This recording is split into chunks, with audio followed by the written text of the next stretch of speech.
You're watching the ACC on ESPN. A short 12-mile road trip today down Tobacco Road. The rivalry, Duke Blue Devils in town at Dorrance Field to take on the North Carolina Tar Heels. The final day of ACC play, for sure, a few things. Syracuse is the regular season champion. Notre Dame will be the 2 seed. Duke and Carolina know that they are headed directly to the ACC Championship quarterfinals next Wednesday in Charlotte. And that's about all we know right now. Things will get clearer upon day's end. Good afternoon, everyone. I'm Leah Secondo alongside Dana Boyle. And Dana, it's been an interesting year for Carolina in a position that they haven't been in since dating back to maybe 08 or 09. Several injuries. How have they been able to maintain this roller coaster and be in the steady force headed into the ACCs? It's been a tough season for North Carolina, and when you talk to Jenny Levy, they've had to rely on a lot of their youth for the second year in a row based on key injuries to players like a Brooklyn Walker-Welch, who is probably one of the best defenders in the country, and then Marissa White, who led the team in goals her freshman year, now a sophomore, not on the field, but their season has been up and down, but they've got some momentum as they move into April. They had that overtime win against Virginia, but March was really tough if you're a Carolina fan. 4 ranked losses, Syracuse, Northwestern, and Boston College, but then April, if you want a trend, now is the time to do it. Win versus Virginia Tech and a win at Pitt, so they are trending in the right direction when it matters the most, Leah.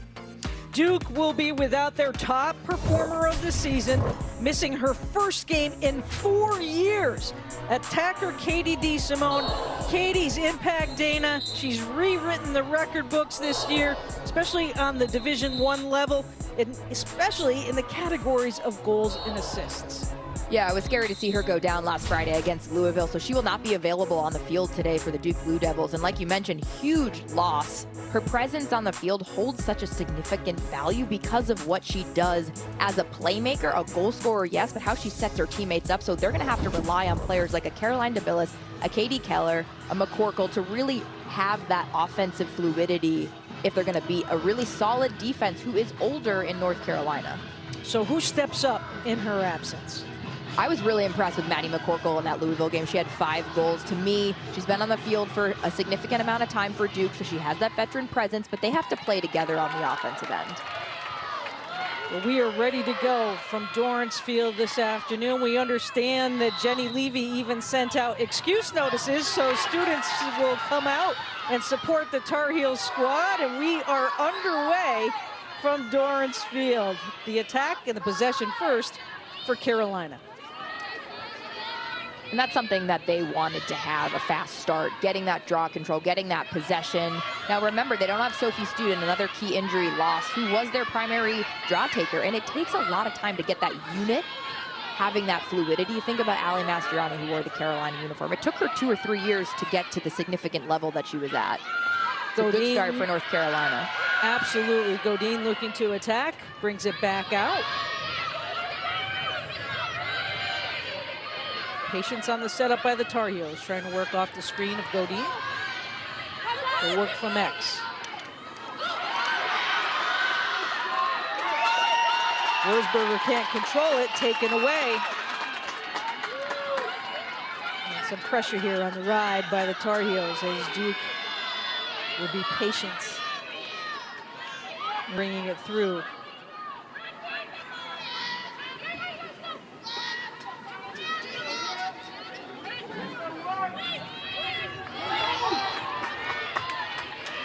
Tar Heels will start Alicia Nicholas in cage today. Nicholas starting her 14th game of the season. 98 goals against for 0-0. 57 saves, 7-2 mark.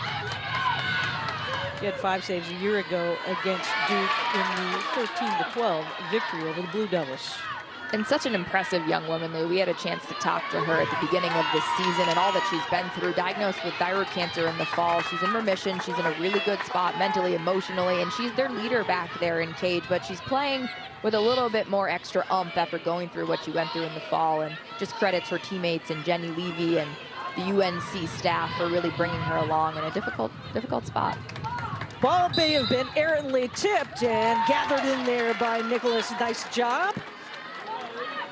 Good defense on both ends of the field thus far to start this one. On the outlet are the Tar Heels.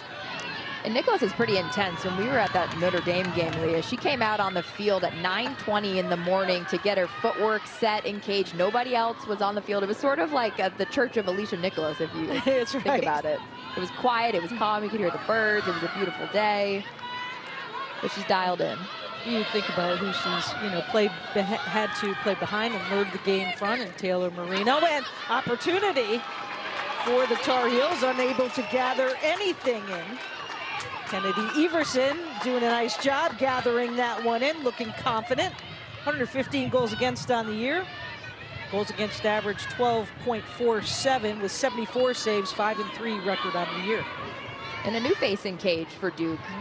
Really her first year starting. Sophia LaRose held that spot last year. So for Everson to come in and have the season that she's having, really impressive. Stepped up late in different moments along her career. As Dana mentioned, went through a little bit of an injury spurt, but now healthy and back for the Blue Devils, and one of the reasons for their success this season. Second run down the field for Duke.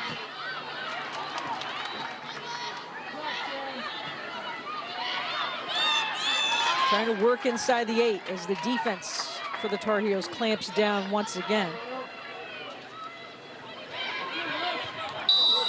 Flag is up for Pronti.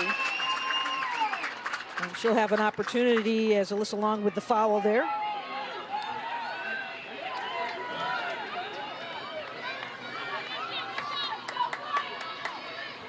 Pronti usually the setup person for the Blue Devils, but a good look at Nicholas here. 46% on the free positions, that's 8th best in the ACC. And the goal for Duke to start the scoring off on the afternoon, taking advantage of the 8-meter opportunity. You mentioned it, Leah. Eva Pronti, really that heavy assister. 3 goals, 9 assists through 15 games. But when Katie DeSimone is not on the field, who is going to step up? And she's a young player for this Duke Blue Devils team, and that's just a great opportunity. Quick first step. Duke gets on the board first. It's her 4th goal this season.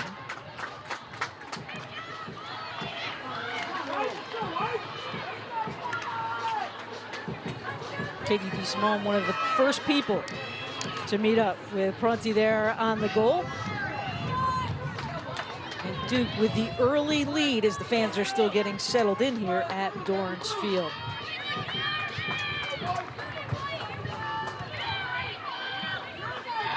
Carrie Neese on the draw circle for Duke. She's had 2 games this season with 10+ draw controls. And for the Tar Heels, number 12, Olivia Dirks, the veteran.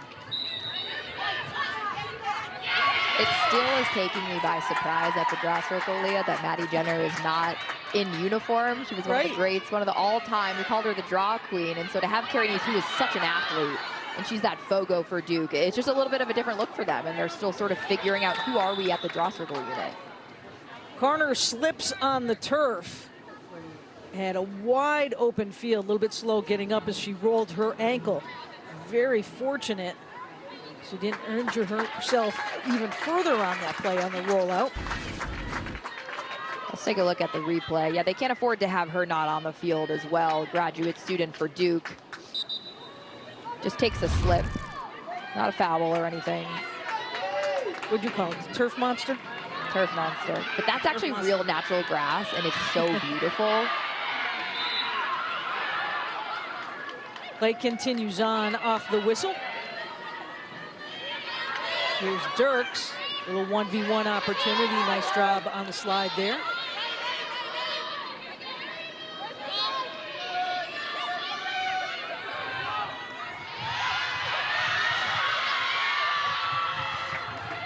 Each team still getting a little settled in, Dana. I'm a little bit surprised on a couple of the errant passes here early. I'm surprised with the bobbles. Yeah, you're right, Leah. It's almost like they feel the sense of pressure. Nerves, but it's April, the last week of the regular season.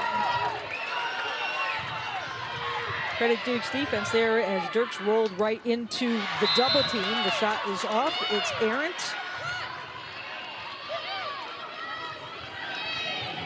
Caroline Godine has certainly been one of the players to pick things up through this process. One of the young bright stars for the Tar Heels. And I love how she QBs back there with Caitlin Wurzberger. They have that 2 QB system, which is so hard to stop. And didn't stop that one as Carolina ties it up on the play. Patience in their offense. And it's 1-1. It's good to see Olivia Dirks back to doing what she does best. Had a little bit of an injury last year, but she's such a solid midfielder. She takes it at the center circle, and she is just such a hard nose to cage. Beautiful right-left switch. Good momentum here for North Carolina. Dirks is 17th of the season, 85th of her storied career. And a player that UNC picked up in the transfer portal coming from Penn State, which I forget about all the time. I just feel like she's born a Tar Heel based on the impact that she's had over the years. And I like this switch up. If she's not on the draw circle, Bailey Horn will go on the draw circle, and she'll go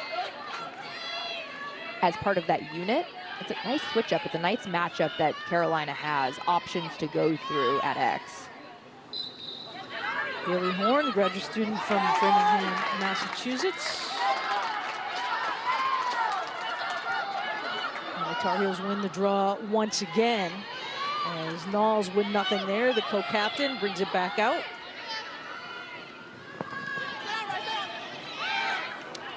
Going to the goal quickly and count it as it ricochets back out. And once again, taking advantage, it's Godine with the goal, 2-1 Tar Heels.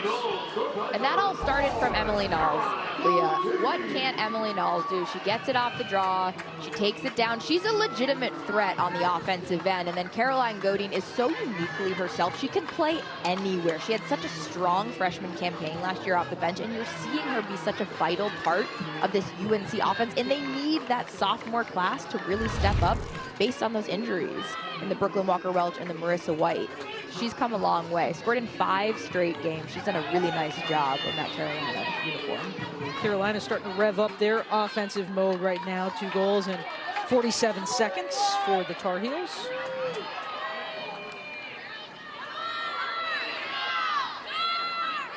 Nice and Horn once again in the draw circle.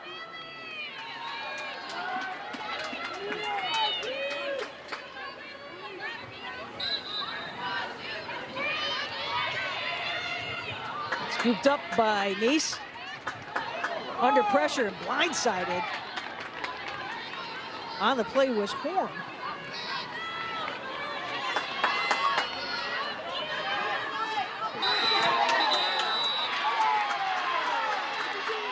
And we will have our first green card of the day on Humphrey. So we can pick it up here. And that's a point of emphasis this season, Leah. Any check into the head sphere area, the officials are right there. They're going to call it. That's a green card.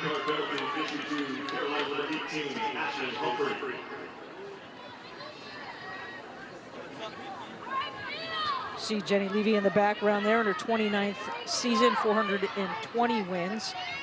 One of the most outstanding players in NCAA play, as she was decorated 91 at the NCAA tournament. Had a hat trick in that national championship game and instrumental in the program being successful here at Carolina.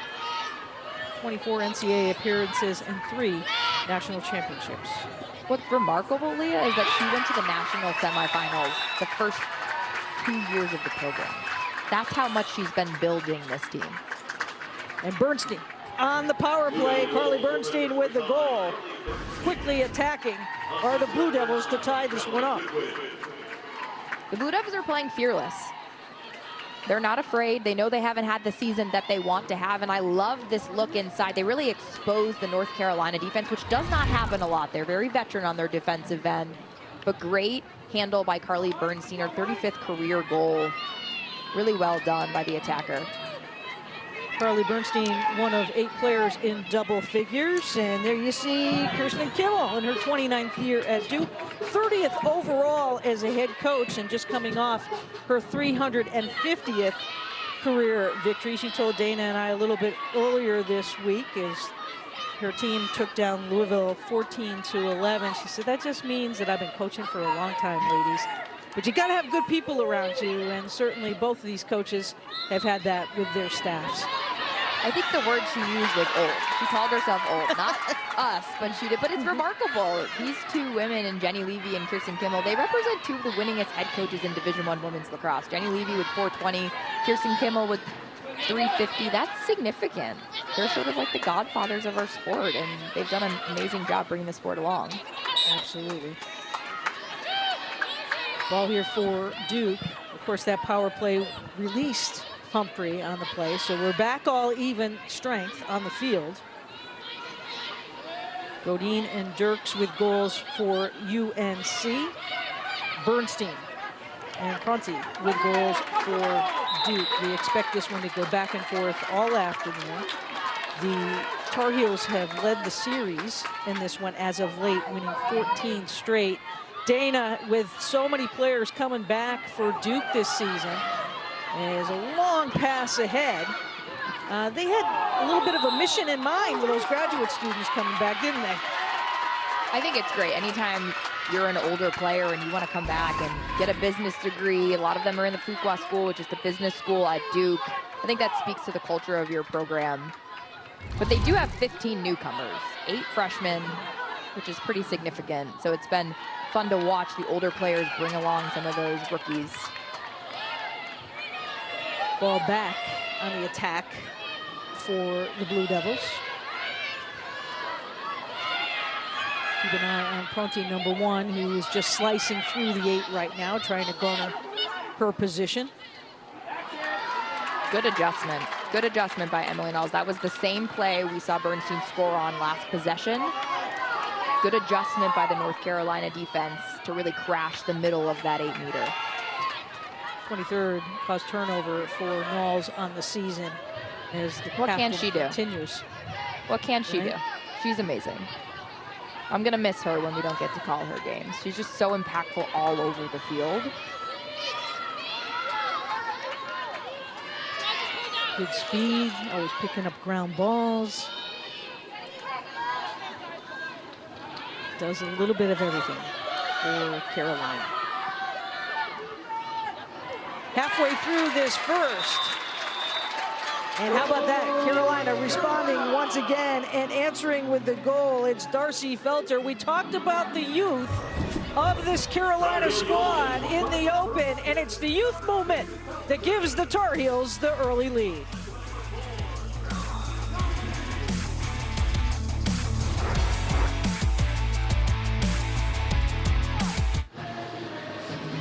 Welcome back to Dorrance Field. The Tar Heels leading the Blue Devils 3-2 halfway through the first quarter of play. ACC Championships, Dana, right around the corner. We know Syracuse is 1. We know that Notre Dame is 2. We know that the middle of the field is headed to the quarterfinals.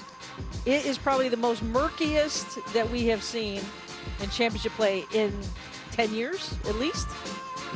It's bizarre, the parity that we're seeing, not just in the ACC, but also nationally. We don't know who's going to win. I mean, you think Syracuse probably is the front runner, maybe at Boston College, but don't count out North Carolina and Virginia. And then Notre Dame, who's so veteran heavy with Casey and Choma and Wolak. It's anybody's ball game, which makes it kind of spicy. Absolutely. So the loser of this game will be the 6th seed. The winner of this game will be the 4 or the 5. If it's Carolina, they have to have some other mathematical things happen. It's going to be a long day. There's going to be a lot of scoreboard watching today for sure, as we head down the final road and the stretch to Charlotte for this weekend's start of Beyond Campus sites, the ACC Tournament, and of course the championship next week in Charlotte. And it'll be back to live next action year, Leah, when Cal and Stanford entered the ACC, right, and then the ACC adds Florida State for women's lacrosse. The ACC tournament's going to look a lot different, but there's just so much competition, and it's like similar to the Big Ten, where everybody's sort of beating each other up. it's fun to be a part of. Absolutely, and they're still working out that piece of it. A foul called, as Long will have the foul called on her niece there, trying to figure out exactly where she and her Blue Devil team will set up here. Is a switch of sticks for Nice as Carey steps up, the sophomore, to the 8-meter line. Good look at Nicholas. Duke is 1 for 1 on free positions. They bring it back out. Good decision. And straight on, and a nice easy job on the finish on the play. DeBellis with the goal for the Blue Devils. Blue Devil goal for number 2, Caroline DeBellis.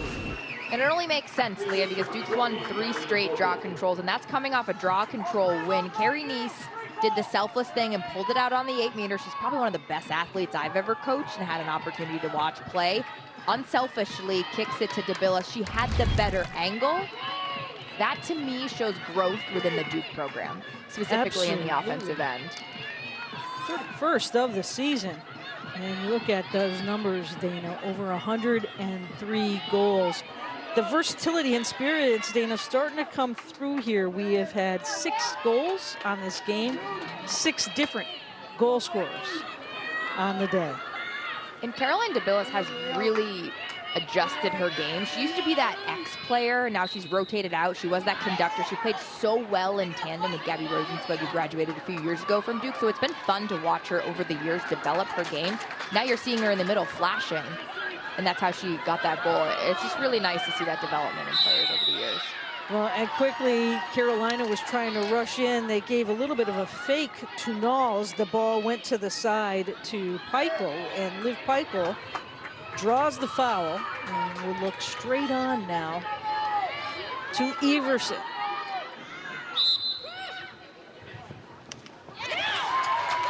Flag was up, and counted.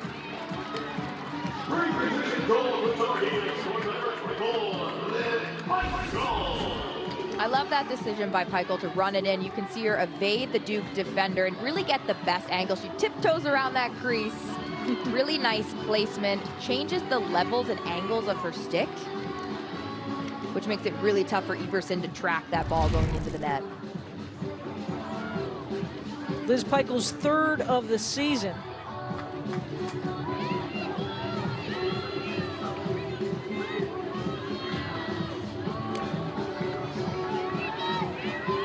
You get the feeling, Dana, everybody's starting to kind of settle in a little bit on both sides.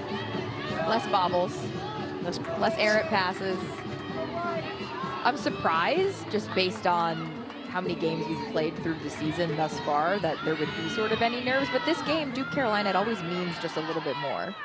You're playing for your pride.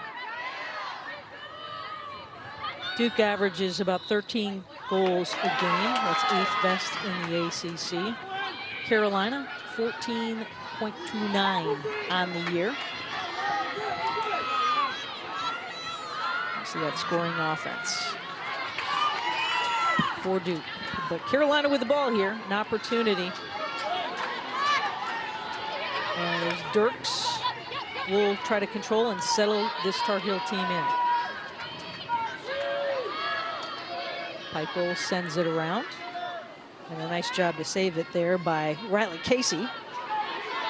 Casey, the senior from Alexandria, Virginia. Little roll in. And a goal.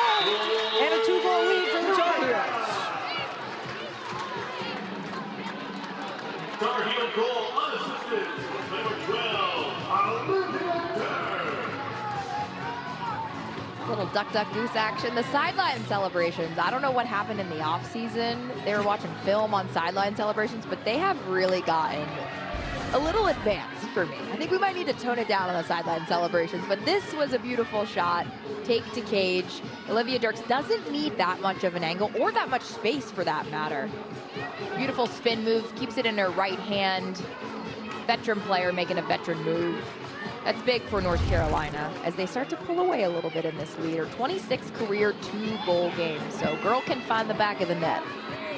Had a hat trick earlier this year against High Point, and of course coming off of that big 4-goal game against Louisville. So double deuce for number 12 for the Tar Heels and a 2-goal lead for Carolina as we approach 4 minutes to go here in this first quarter of play.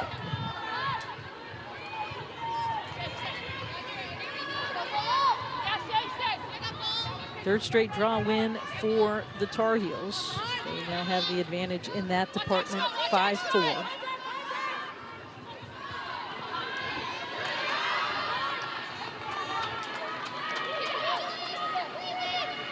Dirks trying to roll in. Good defensive effort there by Katie Keller. Good adjustment, too, because that was a similar angle and move as she tried to make on that last possession, which she scored in. Here comes Pikiell. Denied on the play by Beal.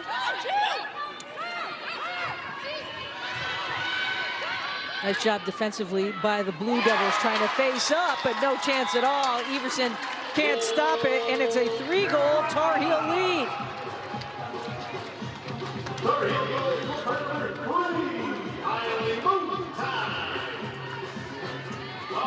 Mo Tice, another sophomore for UNC who has really stepped up. She's a great lefty feeder, but you see her get involved here with her right hand up, goes to her left.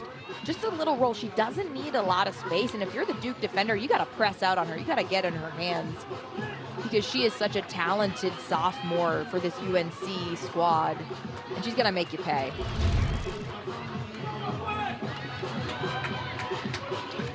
'30th of the season. And Kylie has really been on a roll, Dana. We talked about different players picking up, and I thought it was interesting when we spoke with Jenny Levy yesterday. She said, you know, I'm really confident about where we are right now. Everyone's concerned that it's a down year. We're having problems. They have shown through all this their depth and versatility. I think versatility stands out to me the most. In years past, you've had that X player, you've had that elbow player, and now they're having the younger class who was role players last year during their freshman year. Now they're having to step up, and you see how Mo Tice can go behind. Godine can go behind. Wurzburger's playing up at the elbow, goal line extended. It makes it really hard to track them offensively. And let's not forget, they're still 15th in the country, so they're doing something right. That's right. They're still ranked. And 9-5. And 9-5, and the Tar Heels have outscored Duke 4-1 over the last 2:30, and that balance continues with 5 different players scoring a goal of the 6. Dirk's the only one with 2 goals on the day. After the turnover, Knowles up ahead. A little bit of an errant pass picked up by Beal. A ball on the ground again. And back the other way we go.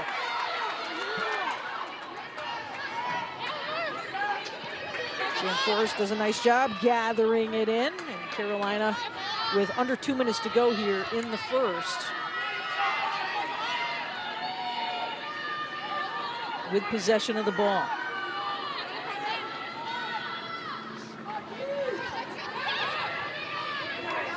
Looking to clear some space. And Cutter. Wow.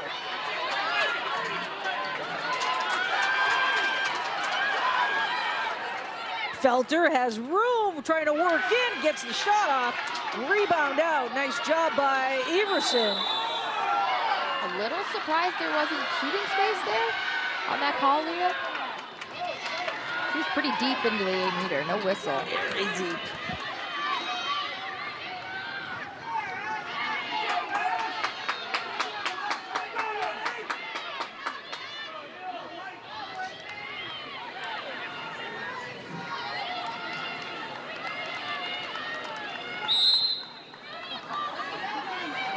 And under a minute to go here. Proti already a goal on the day. She started the scoring off for the Blue Devils.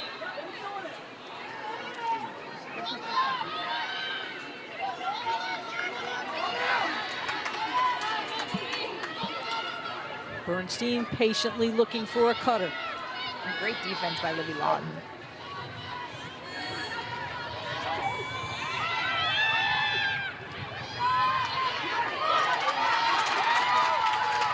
The Tar Heels have one more charge in them off of this turnover.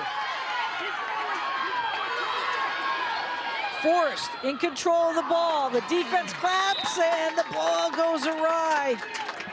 Unlucky for Sam Forrest. You can never miss her because her bright neon cleats.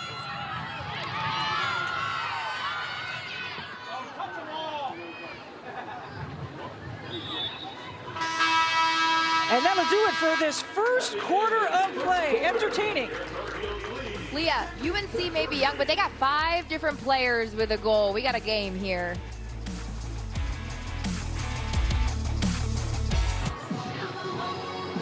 A 6-3 Tar Heel lead as we begin the second quarter of play from Dorrance Field. Leah Secondo, Dana Boyle, and our entire crew. So glad we could bring this. And this sophomore production, Dana, has really been the production team for Carolina. Phenomenal year for this group. Yeah, no sophomore slump for this crew, accounting for about 35% of all of the goals for North Carolina. Really impressed with their development from year 1 to year 2. They're serving sort of that role player in year 1 where they're kind of flashing and they're not that primary goal scorer. And now they had to step up based on the injuries that UNC has faced. UNC with a very difficult schedule on the season. Jenny Levy said, you know, we don't back down. We're not backing down for anything. We want to try to have the best non-conference schedule. Some of your thoughts on this difficult grind leading into ACC and the NCAAs? Well, the month of March was not kind if you're a Tar Heel fan. That's when they suffered losses to Northwestern, Syracuse, and Notre Dame. And that Syracuse loss really stands out to me. I was on the call for that game with Drew Carter. To lose by 15 goals to Syracuse was not representative of their talent. They just didn't get off the bus. Their body language, Jenny Levy told me that they went back and watched the film from that game, compared it to some games past, and said, our shoulders were shrugged, we were walking back to the draw circle. So it was really just an attitude adjustment, and really to have that belief that, like, we can do this. We may not look like we thought we would, but we still have to prepare, and we still have to go out there and wear that Carolina uniform with pride. So you've seen an uptick in April, just in terms of body language, but also the belief that, yeah, we may be the quote-unquote underdogs, and that's not a narrative we're really familiar with, but we're still North Carolina. Anything in that first quarter of play, aside from the fact that everyone got involved as the Blue Devils here with their first opportunity on the attack in the early stages, that stood out to you of play? I really like the North Carolina defense. They're veteran heavy. Emily Knowles, Libby Lawton, Gabby Hall. I think they do a good job of making adjustments, and you saw them close the gap in the 8-meter, which really limited Duke's ability to feed that ball in the 8-meter. And Duke had 6 turnovers, so good pressure. Nice job there in the save by Nicholas as that comes way out. Long picking it up, trying to stay in bounds and work around the defense. But we're going to have a card, it looks like, on the play. A little bit too aggressive there defensively. And it'll be a green card on the Blue Devils. And number 18 will be picking that up for Duke, Ellie White. So you're going to see those green cards fly in between the 30s. That's a point of emphasis this year. Any area, stick, head, neck, shoulder area is going to be a card. It's really safety. I've been impressed with the officiating throughout some of the games this season, how they keep it tight. And you're not seeing as many cards as we have in the past. So the power play for Carolina here. An opportunity to take their largest lead of the game. We'll see if Duke's defense can nail it down and hold the Tar Heels for the next 36 seconds. And they are not able to, and a nice crisp movement to the goal by Humphrey. And no chance at all for Everson to make the play.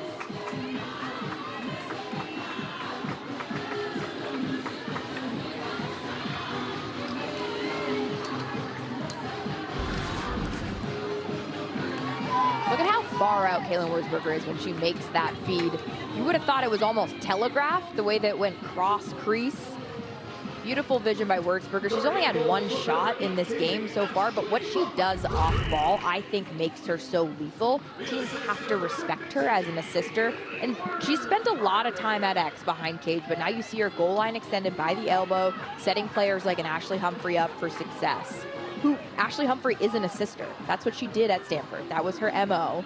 And now you're seeing her add versatility to her game, not just as an assister, but as a goal scorer. And it just kind of speaks to our point of what we've been talking about all game, about how Carolina is so dynamic. They may look different, but they're getting it done in different ways on the offensive end. Absolutely. That's the 17th of the season for Humphrey. And as you mentioned, Dana, she is 8th all-time in the single season for D1 active players in the assist department. And what's wild is that she came in January, so she didn't even have a fall with North Carolina. So to have that chemistry, that nonverbal connection with a player like Caitlin Wurzberger speaks to her as a player, her character, and the no egos that are on the UNC team. 4-0 run is what Carolina's working on here in the last 6+ minutes.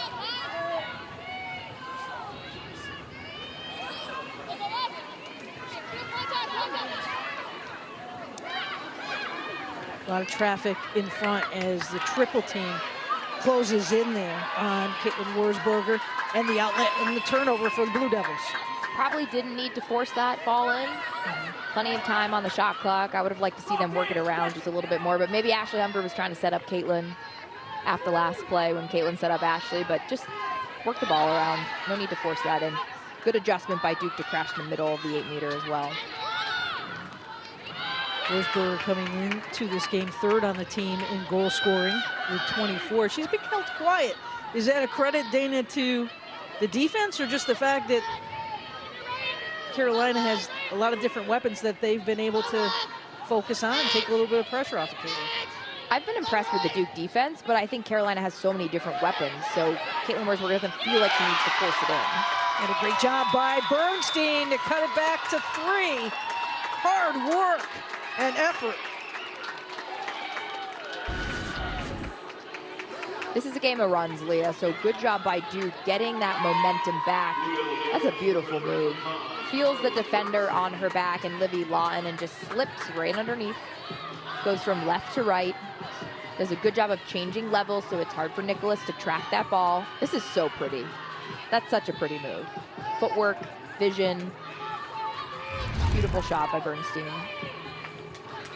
Great job bouncing it home, so to speak, and that thwarts the 4-0 run by the Tar Heels. First goal of the quarter for the Blue Devils early on here.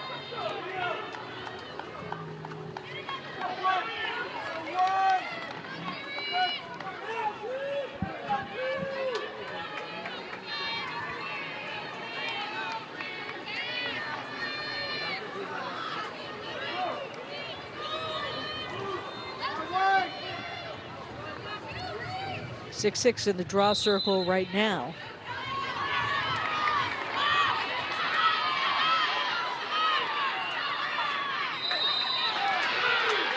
And a foul.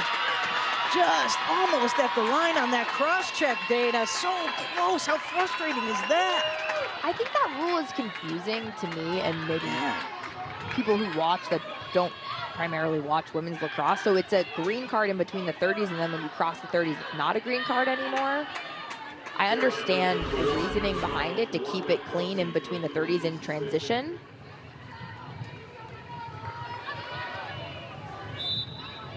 It's called on Emily Nall, so it's just a cross check, that horizontal stick. I didn't think it was anything super egregious by any means. Trying to slow up a little bit. So, Blue Devils on the power play, about 46 seconds here. Looking for a cutter, trying to make things happen quickly. And a foul called on the play. And that should set up an 8-meter for Olivia Carter. And that's a shooting space violation. Yeah, it looks good.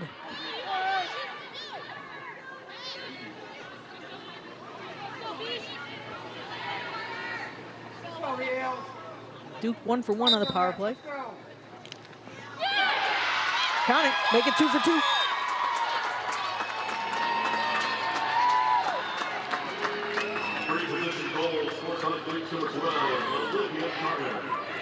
That center hash can be tricky on the 8-meter. You have to pick a side.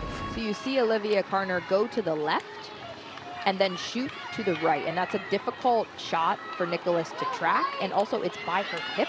so that's hard for her to get her goal stick around to that area. Olivia Carner had 4 goals in the last time out against Louisville, so she is that goal scorer for Duke in that midfield. And they're so veteran in that midfield, so it's nice to see Olivia Carner take the reins with Katie DeSimone not in the game, who was their leading point scorer, goal scorer, really their do-it-all player. Back-to-back goals by the Blue Devils in 30 seconds.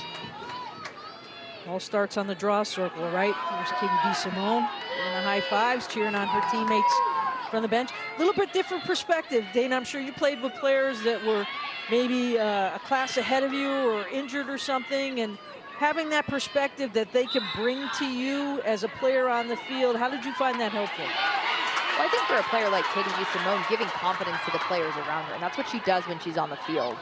So when she's not on the field, she's able to serve in that sort of third, fourth coaching role, and you can see her when the players come off the field, she's talking them up, she's giving them that confidence, that pep talk. And as a team, you want to play for a player like Katie DeSimone who isn't on the field, playing in her last game against North Carolina in the regular season. Just hammered is Bernstein. She was so patient. Olivia Carner also there. And we'll have, we'll have a green, or actually a yellow card, not a green card, a yellow card distributed on Sam Forrest. That was Tragio with the yellow card. Let's take a look at the foul here. Yeah, it's the swipe. It's the swipe, it's the extension of the arms. Point of emphasis again this year in women's lacrosse. So 2 minutes, it is releasable on a Duke score. Carolina penalty number 22, and Tragio. 2-minute penalty, protect the head. This is a great opportunity for the Blue Devils with a player up. Cut this one to 1.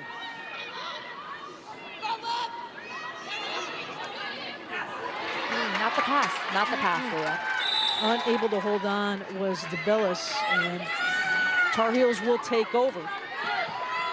Especially in a power play opportunity with about 60 seconds left on the shot clock, that possession, no need to pass it in. If you work the ball around and let the ball do the work, you will find the open player on the offensive end. 8th turnover of the match for Duke.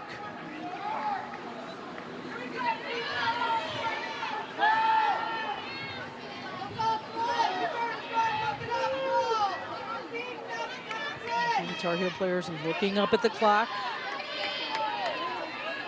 trying to run as much time down as possible.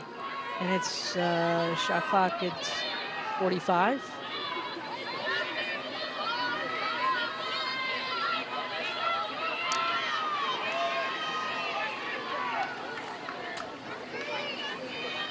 Duke come out and try to challenge this a little bit, Dana?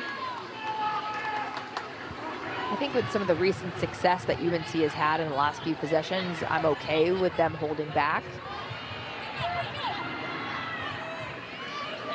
The power play is pretty much even with the shot clock. 14 seconds now. Godine trying to turn the corner. Turns into a triple team, looking for a cutter, and going low on the play was Felter, a little bit wide. 4 seconds.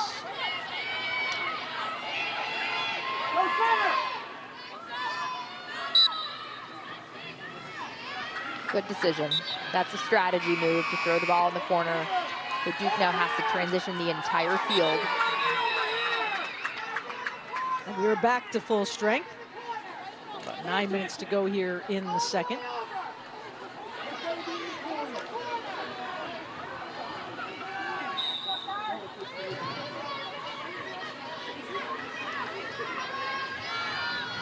More lacrosse action coming for you this afternoon at 5 o'clock. Following us, Drew Carter and Charlotte North will have Syracuse and Boston College up in Chestnut Hill. That should be a great game, Dana, and I would imagine that the Eagles have a little craw in their neck after the overtime. Yeah, a little fire after the OT loss in Charlottesville. I'm expecting a big crowd on hand as Syracuse has run the table thus far in ACC play to secure that #1 seed in regular season championship. It's going to be must-watch TV. It's going to be a battle, like you said. Boston College coming off that OT loss to Virginia, where they didn't shoot that well in that game, which is pretty rare for them. They've got something to prove in the ACC. Lexi Smalls able to hold possession of the ball as Tragio with the foul on the play.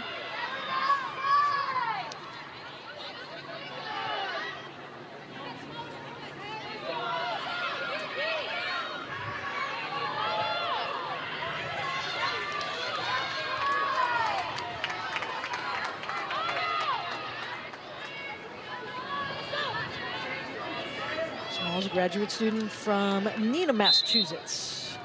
And off the whistle, off the line, she shoves it in. Nifty shot to cut this one to 1. Lexi Smalls pretty much went nuclear in 2023 during that season. Really stepped up. Duke had some injuries in the midfield. She was one of them, used her size to the advantage. She's quick in tight spaces, and she's really come alive this year, coming off a great 2023 campaign. Just a veteran player. You can see her big smile after that little shovel shot of a goal. Doesn't always have to be pretty. It just has to be. That's right. That's exactly right. Rips the back of the net there, and she has really taken her game up to another level. Now goals in 7 of her last 8 games, and cuts this one to a 1-goal game. A little bit of a run here.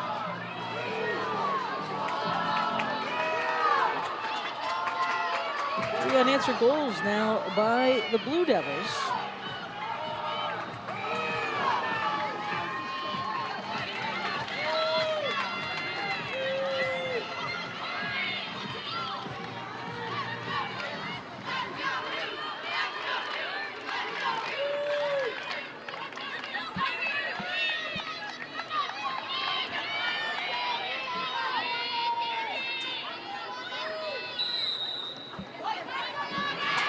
Nine to 6 on the draws for Duke. Here comes Smalls once again, does not have the numbers.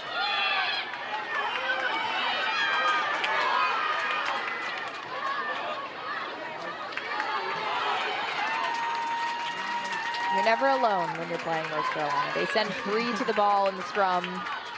But good initial hustle by Lexi Smalls, gets the goal, hustles back to the draw circle, gets the draw control off of Carrie Neese. Just really a do-it-all midfield. This is probably the deepest midfield I've seen in Duke history in a long, long time.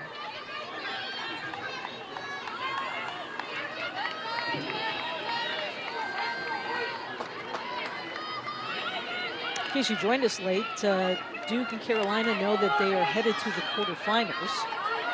On Wednesday, they will get one of the byes. As Godine thought about bringing it down the middle. The opportunity for these teams to potentially play each other. There's so many scenarios. It could be a 4, they could be a 5. They know they're going to the quarters, which is that extra few days off before heading to Charlotte. And that's hugely because last year they were playing in that Sunday play-in game at Louisville. So for them to earn the right to get a little bit of a rest going into the quarterfinals is huge for them, especially with the injury of Katie DeSimone. And we learned earlier today that Grace Holzlander won't play today. So missing some key opponents' units on that attacking line. Absolutely. The play-in game, or the campus games, I guess you would call them as well, will be on Sunday. It'll be 7-10, 8-9 for you.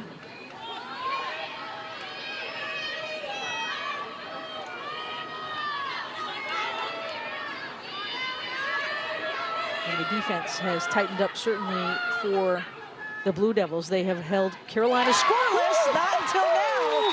Right at 8 minutes, it's broken on the play. Carolina's back on the board and has increased this lead back to 2. It felt like there was a little heat behind that shot, Leah, after almost an 8-minute scoring drought. Caroline Godine, so versatile, can get it done anywhere on the field. Great shot and rip.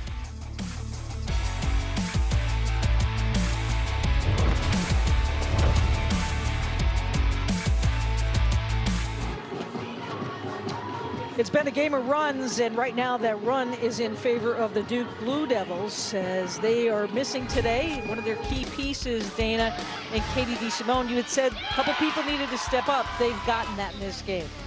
And the midfield is so strong for Duke that I've loved to see goals from Karner and Schmaltz, and then Bernstein gets involved on the attacking end too. But if you told me Katie DeSimone, the best player for Duke, the leading point scorer, wasn't going to be on the field versus a North Carolina, who, yes, maybe is having a down year, I would have told you that this game might be a little bit more of a blowout. But I'm impressed with Duke. I think they're veteran-led, and you're seeing other players step up. Maddie McCorkle, whose name is highlighted there with the 17 this season, hasn't gotten to the scoring box yet with a goal, has assisted, as you see DeSimone looking on, 5 different goal scorers thus far for Duke, led by Carly Bernstein with 2 on 3 shots. And if you're UNC, Leah, to your point, and Maddie McCorkle hasn't put a goal in the back of the net, she had 5 goals against Louisville, I'd be a little nervous. Like, where's Maddie McCorkle? When's she going to come on fire here? So another player that they have to account for. Absolutely. And once again there, Duke doing the job in the draw area. The advantage 10-6 on the draw. The same could be said on the flip side, though, Dana, for Carolina.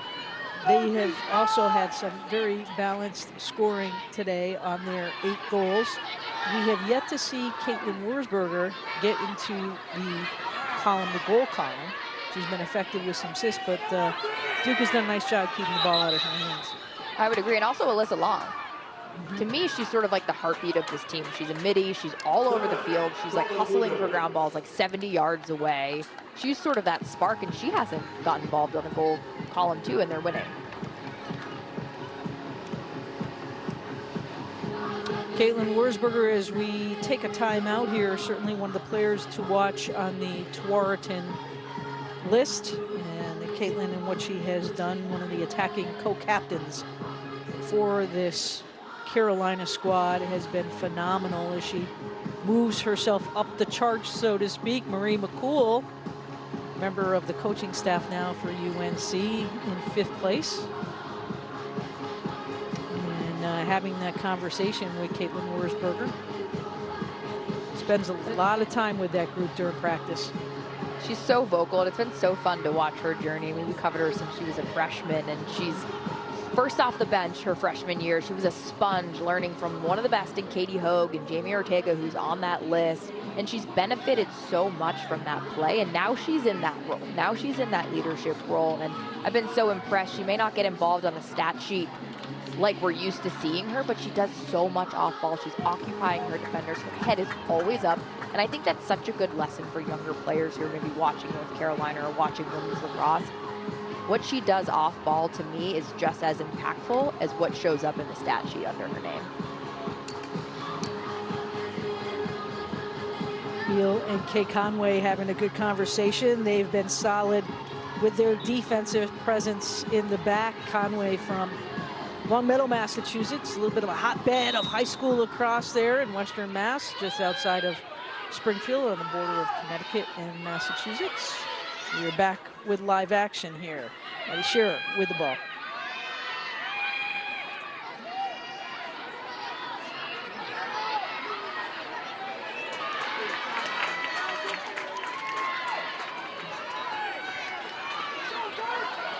Ten turnovers today for Duke as Carolina on the move here and quickly into the circle play. Beal was there to deny that shot. However, shooting space violation, and Humphrey will have the opportunity. Actually second in the ACC in assists this year, and looking to go low, sidewinds it a little bit, goes wide.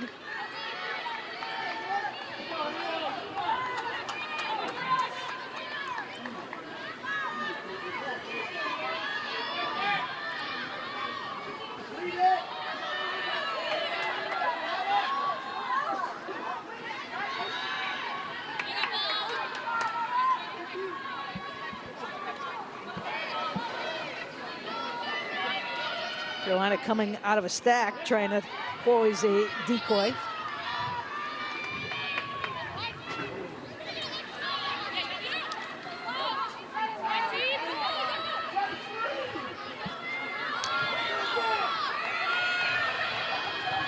Cabrera with movement, trying to get inside of the 8, and it brought back out for Long. She'll tries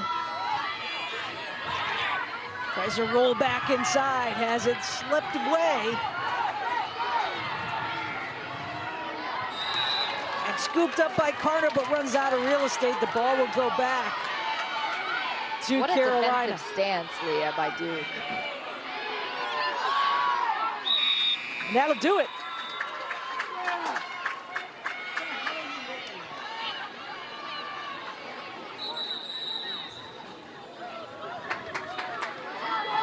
Off the ball on that play. I'm not sure if Caroline Godine got hit, blindsided, or bent over, but we'll see it here on the replay, Dana.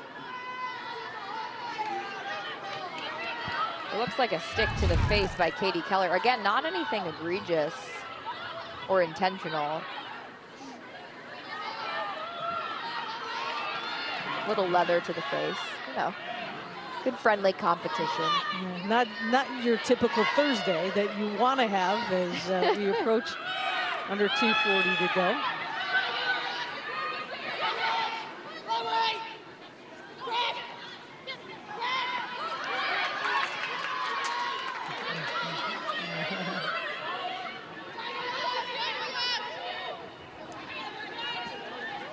Keep an eye on 35 Schmalz. She already has a goal on the day. Nice job on a check. But they're going to say there was a foul on the play, and this will give Prunty an opportunity.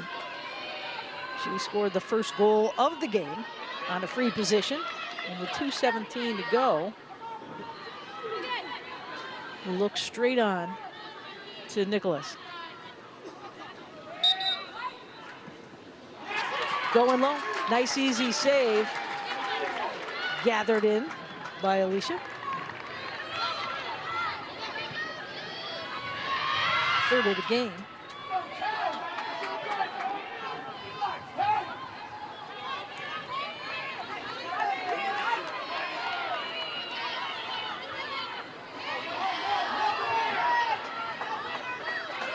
Great high pressure by Duke.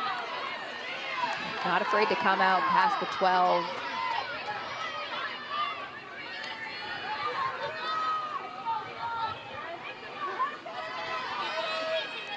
Talk about Duke's pressure. Just one goal over the last 12 minutes for the Tar Heels after building a 7-3 lead.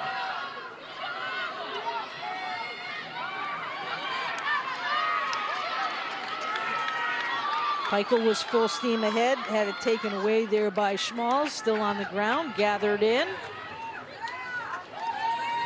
Peterson.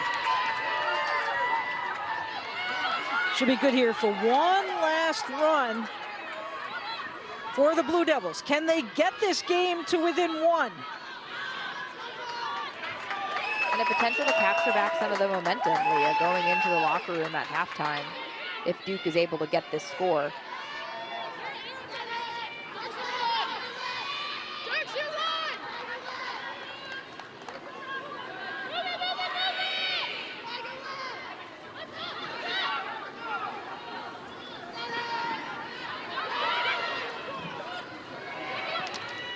Dump and feed inside, and nicely done by the Blue Devils. They were patient.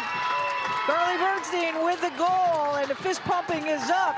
Blue Devils have cut this 1-1. It almost looked like Maddie McCorkle didn't want the ball, just wandering there in space. Then she finally penetrates into that 15-meter, 12-meter arc and finds Bernstein. Great patience, great control. I mean, there's 4 Carolina defenders, and she's able to evade them with the ball. Oh, and here we go, another sideline celebration. Ride the bike, ride the bus. I'm not sure. We need like a play-by-play of what these are. We need like a shot sheet to be like, this is this sideline. We need a shot sheet, exactly. Second of the day. So creative. I don't know what to say about them anymore. I mean, Notre Dame has their whole homage to their football team when they throw the players up in the air, which is borderline dangerous. Virginia Tech last night had some pretty elite sideline celebrations. We've gone off our rocker, folks. Bernstein tying a career high with 3 goals again today. She also did that against Harvard a little bit earlier this year.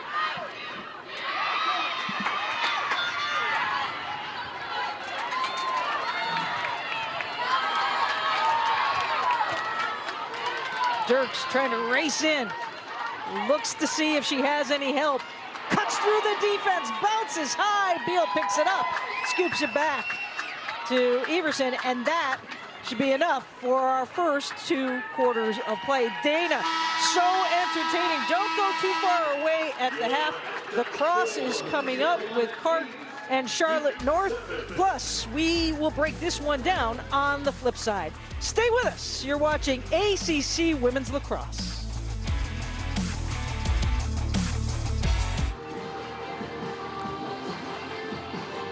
You're watching the ACC on ESPN.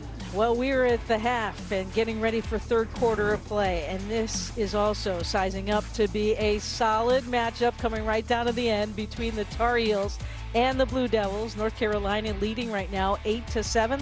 Leah Secondo and Dana Boyle with you, and taking a look at the highlights on this one. Quick out of the box with Olivia Dirks. Dana was Carolina. She can get it done on the draw control circle. She can get it done in the goal. And then you find Godine, who's a sophomore, who can play so many different areas of the field. It makes it so hard for her to stop. And yes, Carolina got out to a fast start. But how about Duke, Leah? Changing the tide, capturing that momentum, and you're seeing different goal scorers with a player like Katie DeSimone not on the field. Absolutely. Carly Bernstein with 3 goals for Duke. They had 5 of 7 of their goals scored by different goal scorers. Carolina, Dana, was just as solid with balance. 6 of 8 goals, different goal scorers for them as well. 2 by Dirks and Godine. You had to imagine this game's going to come down to the wire. Last year at Duke, it was a 1-goal game. This game means just a little bit more. It's Duke, it's North Carolina. You're playing for your pride. You're playing for some seeding in the ACC Tournament next week. So both teams coming out hot. All right, so we saw Dana, Carolina struggle there a little bit, almost, it was about 8 minutes without a goal and only 1 goal in about 12 minutes. What do you think Duke is doing differently defensively to kind of thwart this attack of the Tar Heels? Yeah, in that second quarter, especially towards the end, Leah, you saw them pressuring out past the 12, not afraid to get in the hands of the UNC attackers, and it was rattling them a little bit. They couldn't find that open pass, so that's a nice adjustment, where you usually see Duke kind of hang back in the 8-meter and kind of play that shell area. They're being a little bit more aggressive on the defensive front, getting in the hands. Turnovers have been glaring for the Blue Devils, 11-7, but Dana, they have responded nicely in the draw control circle, winning that category 10-7 in that area, and quite possibly been the difference in where we are with our score right now. And the draw circle has been a question for both of these teams, losing some of their phenomenal draw takers. Maddie Jenner for Duke. Now you see Carrie Neese in there as that traditional Fogo. That's probably not the role she anticipated for herself this year. I mean, we were talking to Coach Kimmel. She said she's embraced that role and really just put the team on her back. And if, hey, you need me to be a Fogo, I'll be a Fogo.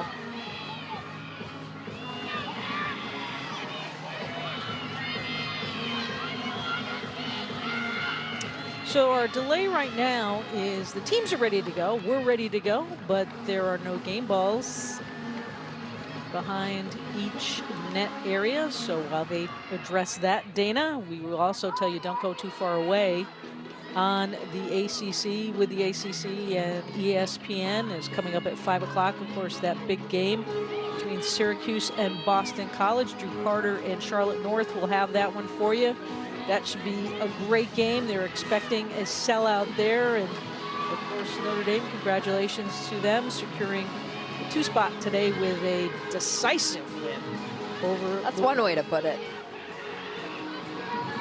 Virginia and Virginia Tech. That was a solid game last night as well, much expected. And now we are set to get under play for the 3rd quarter of action here.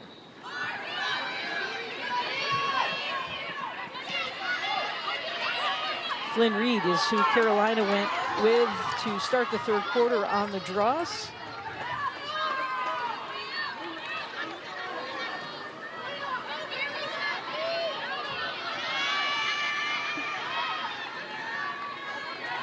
First opportunity for the Tar Heels on the attack.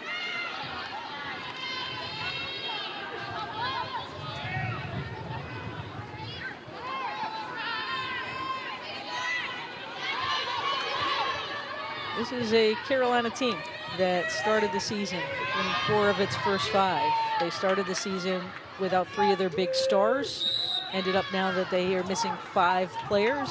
As you see the foul being called on the play. They have won their last 2. Jenny Levy talking to us about how proud she has been of this group to kind of just continue to plug and fight through to where they are right now at 9-5 to start the day.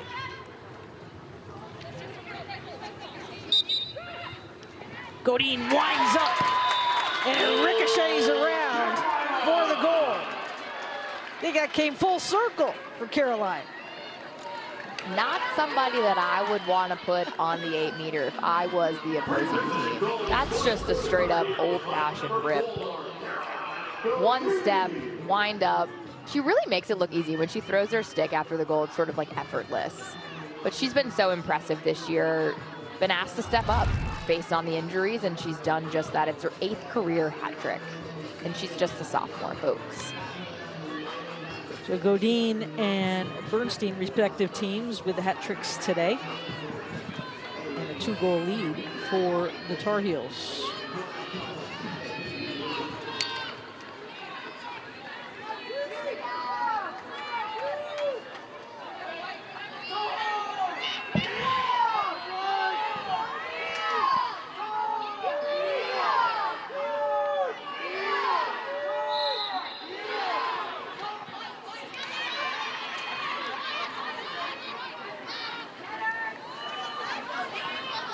Looking for a quick response is Duke, as Lexi Smalls carrying it in. Over the restraining line. Smalls has played solid in this game, also contributing with a goal for the Blue Devils squad. She's just all over the field, Leah. Ground balls, cause turnovers, getting the draw control wins, getting it done, putting it in the back of the net. Just a real true 2-way midi. Good job in drawing the foul on the play is Bella Goodwin. Goodwin quick to grab that ball. Freshman getting some solid playing time this season for Duke. And she's a midi, so she's playing straight attack this year. You can use her on the draw control. She's gritty in the ground ball game. Kimmel saying she reminds her of a Kat Berry type player. Well, she follows in Kat Berry's footsteps right there with the goal. Now has a goal and an assist to her credit. And quickly pulls the Blue Devils to within 1. And I've been really impressed, Leah, how she's adapted to the college game. That's a harsh jump from the high school game to the college game. It does not set players up for success in the college game. And I've been impressed with her, especially off that step on the line. Just 2, 3 quick little steps. Does a good job placing it. Doesn't do anything fancy. I was going to say, Is this a campfire? That is a campfire. We're going camping now for the Blue Devils as they're roasting marshmallows in hopes of, I guess, roasting the Tar Heel. I don't know where it's going. Again, we need a shot sheet. We need to know what these mean. I didn't see any marshmallows. 10th of the season, certainly for Goodwin, as play continues, and 6th different goal scorer of the 8 goals.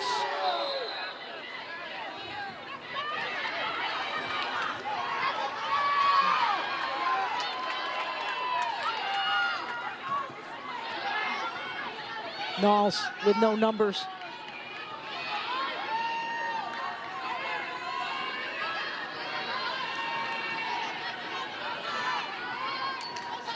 Wurzburger brings it back up to Alyssa Long. Long also a big part of this team. We talk about what she brings on the defense in the midline for Carolina. And not a point in this game, which is pretty rare for her. But again, it speaks to the versatility of UNC and the many different players who can step up. But she's that true 2-way midi for North Carolina. She is everywhere on the field. Looking for a cutter in Felter, and that was not there, so taking the shot on her own was Godine. This one ricochets back out. It will stay in Felter's hands now, trying to change hands herself. Nice job defensively there by Katie Keller. Keller, midfielder from Rye, New York.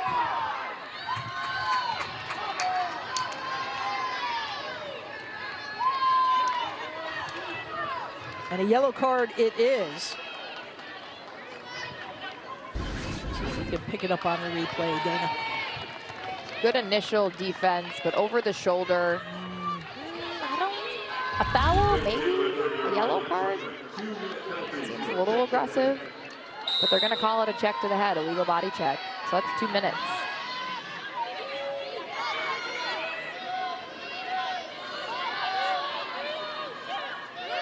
On the power play are the Tar Heels. Their first opportunity on the power play here in this third quarter.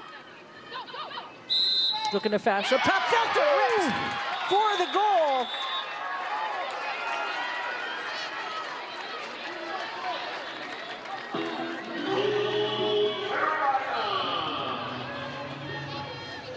And they will count it. There was a hesitation.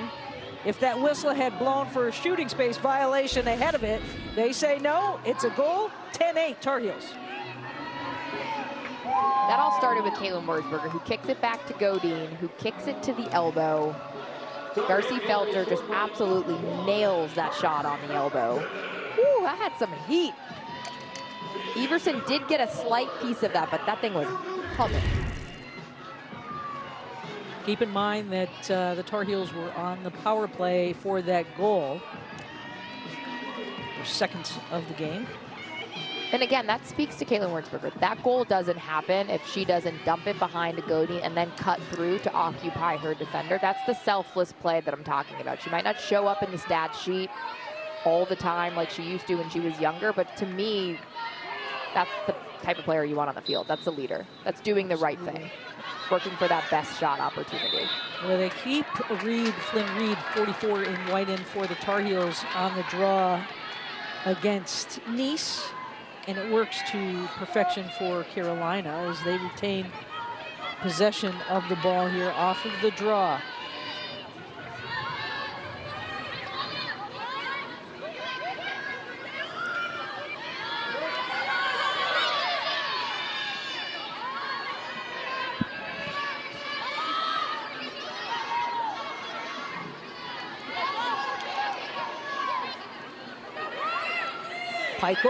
Pikiell with some room inside, and she finds the top corner for the goal.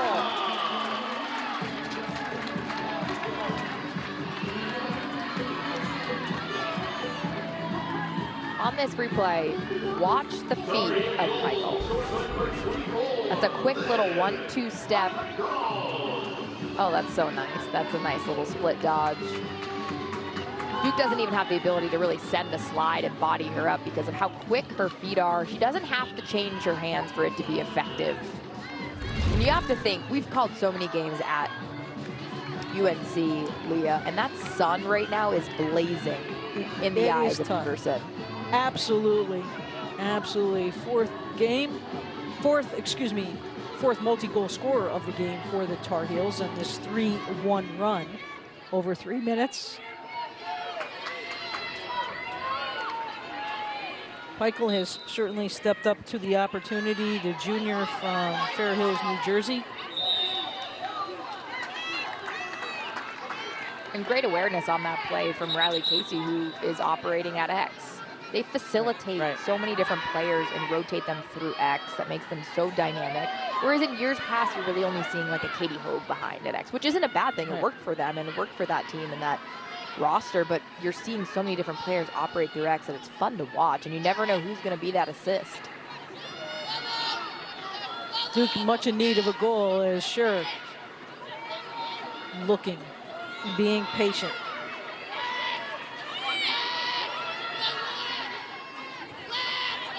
Trying to clear things out. Looking for a cutter to slice down the middle. Nothing happening. Good defense here by Carolina. Under a minute to go on the shot clock.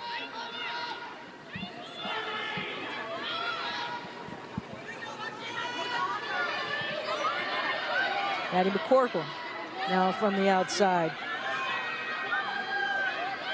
Revs the engine, tries to draw the double team.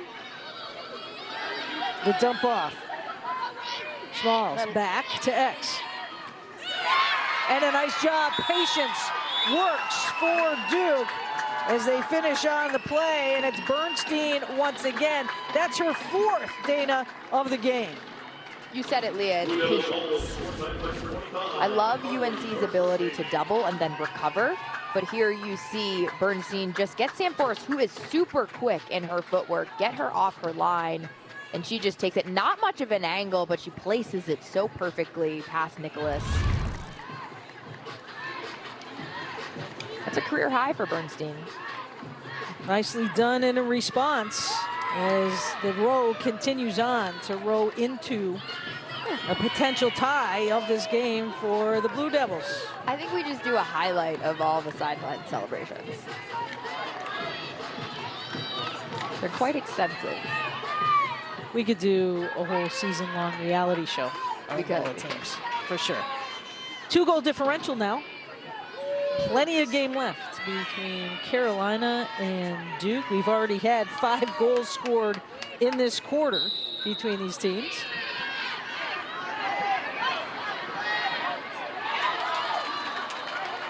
All scoops it up.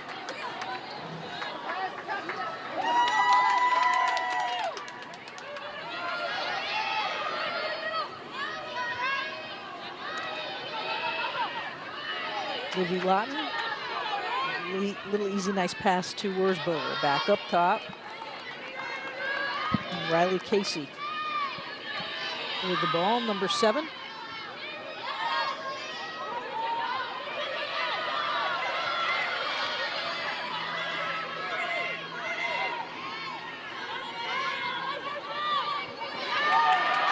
And the turnover. Not something you see a lot from UNC in that settled 77. A good pressure by the Duke defense. That's their 8th of the game. Can the Blue Devils make them pay?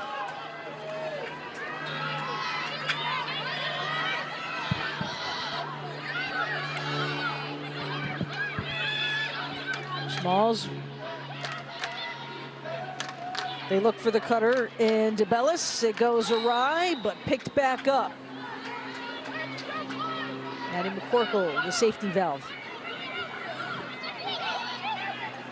Keep in mind the shot clock did not reset. Sure to X. Oh, nice spin move by Bernstein. A lot of clog-up action down low, and oh, Shearer would have had a wide-open net, Dana, if she was able to control that ball. And you saw the Duke attack get so close and jammed into the 8-meter. Had they taken a second and taken 2 to 3 steps back, they would have been able to find that open girl just a little bit easier. But so many passes has them scrunched all the way in. That's going to be UNC's ball. Really good defensive stance for UNC.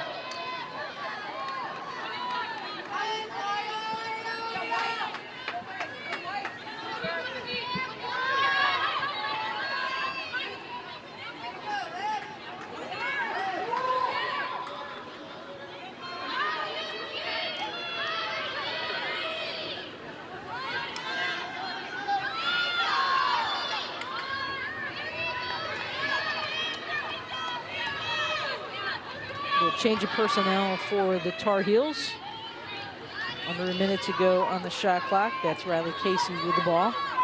And you see her directing traffic, sort of a new role for this year for her, stepping up in a leadership role, along with Ashley Humphrey and Caitlin Wurzburger. It doesn't all fall on Wurzburger's shoulders.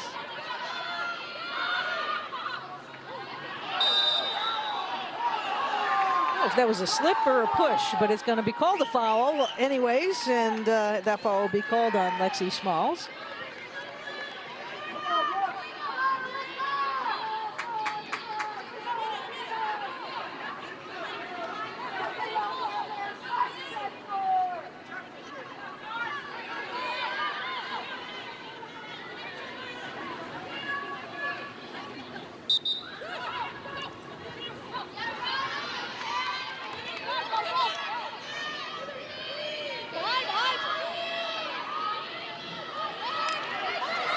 Great check.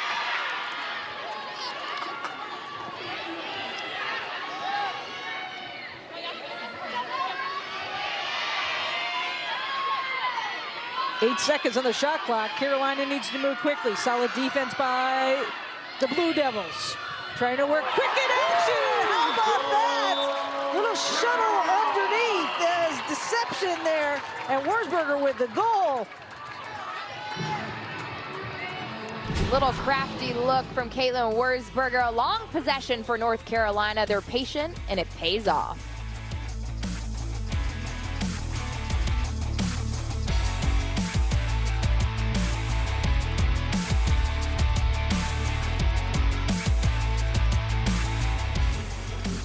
Welcome back. And a timeout taken. Tar Heels with a 12-9 lead after Caitlin Wurzburger's goal, and puts her into an elite category, Dana. In some of the best players in Carolina history. She's up there and so well deserved. Such a selfless player. I love what she does off ball. And she's going to tie her coach, her attacking coach, Marie McCool, who's probably one of the best midfielders to ever come through North Carolina. When I think of North Carolina, I think of the midfield play like a Maggie Bill, a Lauren Zimmerman. She's just a phenomenal player, still playing at the professional level, Marie McCool. Now she's on the sidelines, and I can only imagine how these players are benefiting from her leadership and her knowledge of the game. And Caitlin Wurzburger, I know, is one of those players who's just a sponge with Marie McCool on the sidelines. Absolutely.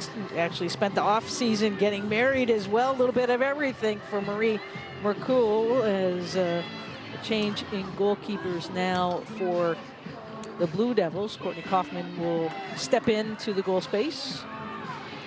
McCool, get back to her real quick.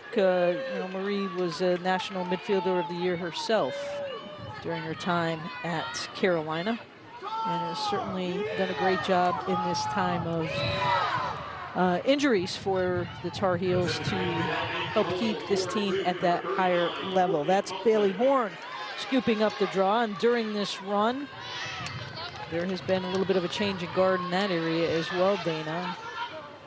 13-11 now, the differential in the draw controls of this game.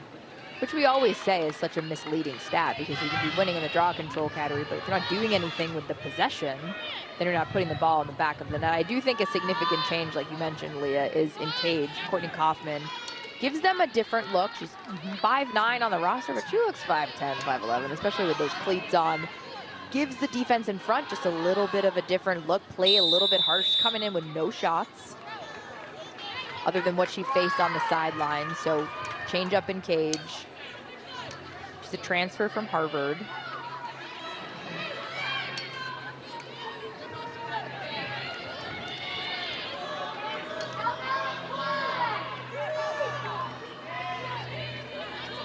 From Tufts, two really high academic schools.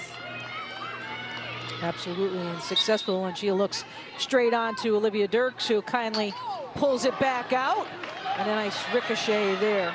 During her time at Tufts, she was 14-3.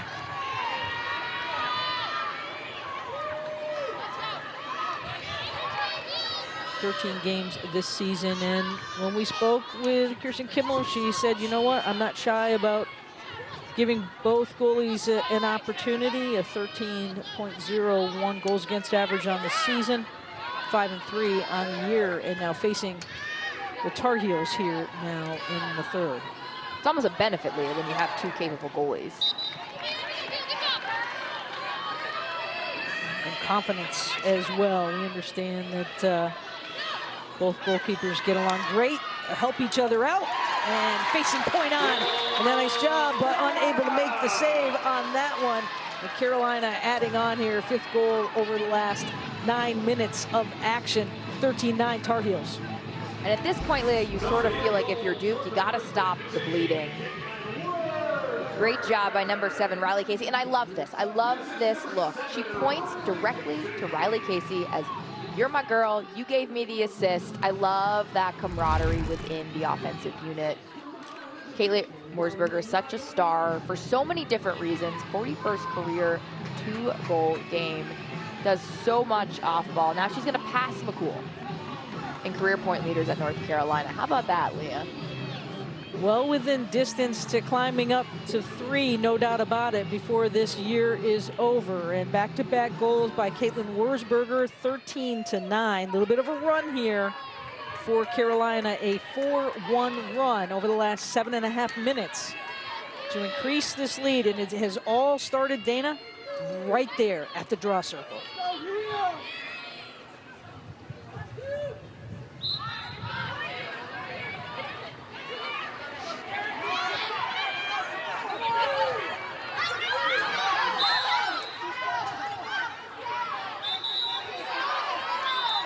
That's going to be out of bounds. It's all about knowing your real estate, right, Dana? Right, Gotta know ran your out real of estate. bounds. Got to know the field. Most teams walk the field before the game. That's just such a small little mental error that pays dividends. They had possession. And now UNC has the ball and unable to get that momentum that they need so desperately, whether it's a draw and draw win, a possession, a goal, something to change the tide. Ties the biggest lead. Uh-oh, somebody forgot. And my goodness, Livy Lawton made a trail down Tobacco Road and was headed right towards goal on that. You had to take that. You had to take that. All of the Carolina defenders are very capable in the attacking end. Emily Knowles being one of them, who was a true goal scorer in high school. So you got to pick Livy Lawton up in transition. She's no joke.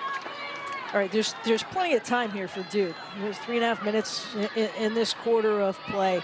So what has changed? I mean, possession of the ball for Carolina. It's not just in the draws. What else has changed for Duke? I mean, they can't make a stop defensively. And that doesn't just start with the goalkeeper. That starts with the defense in front. But here's an opportunity here. Maddie McCorkle in transition. Take care of the ball, work the ball around. If you have numbers, take it in, but you got to possess the ball. Bernstein goes high. That's not the shot. Doesn't change the eye plane and gathered in by Nicholas. It was sort of just a catch and rip. Like, where was the deception? Take her one way to take her another way. Dodge. Move the ball. You feel like the pressure's on because Duke is playing so much defense that when you get it into the offensive end, you almost feel like you have to hurry up and go. When that's not the case. Plenty of time left in the third quarter, and we've got a whole nother quarter to play.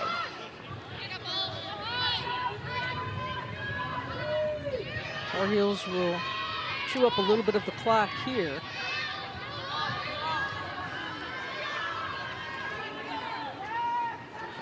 Change of hands, going low once again, but the ball goes right back into the hands of Caroline Godine.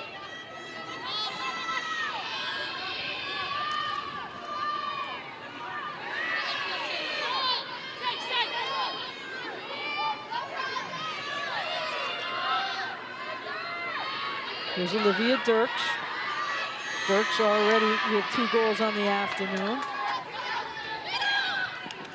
Quick passing, and the luck of a bounce for the Tar Heels. I believe at the end of the day, Darcy Felter might get the credit for that goal for Darcy Felter. We'll see how that ball bounced into the goal. 14-9 now, Tar Heels. It looked like it ricocheted off of a Duke defender.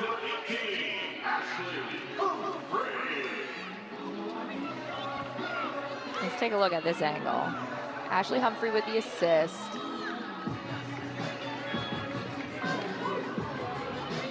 Felter's gonna get the goal. 4th career hat trick, not bad. Right on the crease. That was difficult to see. UNC with 3 straight goals. That 5-1 run over the last 10 minutes and 11 seconds.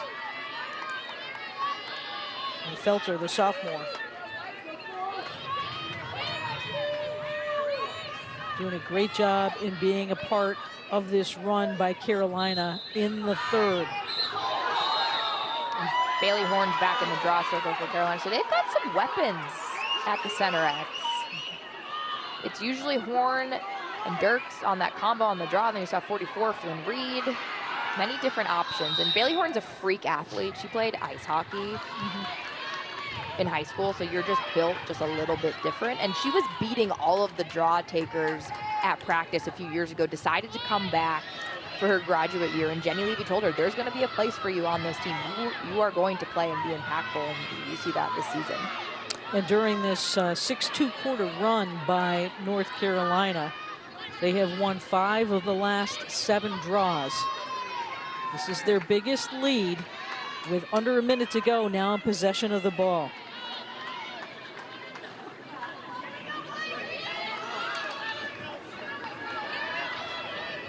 And they have that opportunity here, Leah, to just run the clock down, hold for that very last shot as we go into the 4th quarter. They're in the driver's seat right now.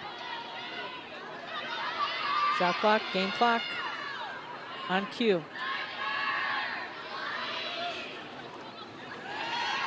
Barring a turnover. Felter and her teammates in possession of the ball.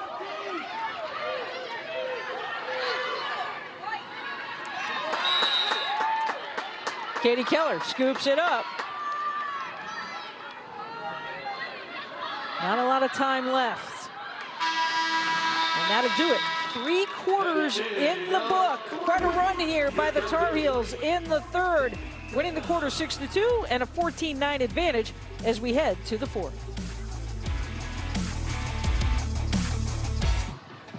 Welcome back. 4th quarter action about set to go here at Dorrance Field, Chapel Hill, North Carolina. Dana Boyle, Leah Secondo, and our entire crew. So glad we could bring you this game this afternoon as we wind down the season. Tar Heels leading 14-9, 7 different goal scorers, but hold on, the ACC Women's Lacrosse Championship, Dana, is just around the corner. Things are still murky here at 5 o'clock Eastern time on Thursday afternoon. Teams are beating each other up, but that 3rd quarter belongs to North Carolina, and I think you're seeing what they've been capable of all season long, putting some of that youth together, finding that chemistry. But the ACC Women's Lacrosse Championship next week is going to be off the charts. Competition is at an all-time high, and I can't wait to see who's going to win, because we don't know. As in years past, you can sort of pick a winner. Boston College won their first ever ACC Tournament championship last year, but it's anyone's game this year. Right. Keep in mind that Syracuse, yes, they have secured the 1. Notre Dame, congratulations to them winning earlier today, have secured the 2 spot.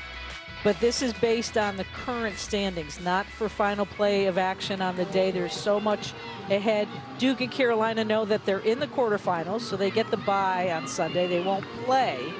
But everything else still needs to fall into place as to who wins and who loses.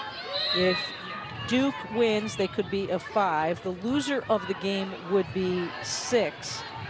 They could end up playing each other in a 4-5 game, and it would just be a matter, right? It'd just be a matter of what color is your jersey today. I'm glad you have that all figured out, because the seeding, and it makes my brain hurt. I'm not a numbers person. You got it, though. This is why I need you, Leah. We need each other. That's why we're a team, too. There's teams on the field, and there's teams in the broadcast booth, and we're so glad that we can bring you one more quarter of regular season action here on the U.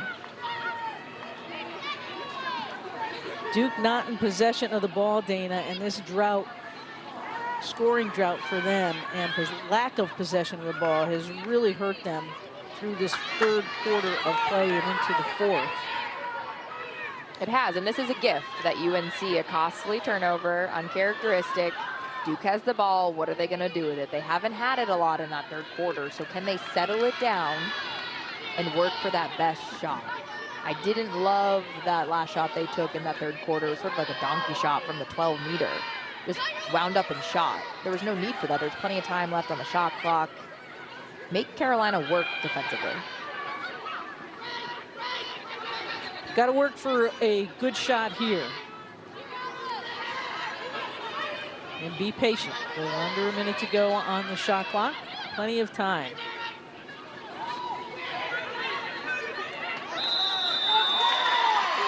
And a charge going the opposite way. Nice job there by Livy Lawton. Yeah, it's great defense. A little bit different than basketball. You have to have positioning versus your feet set.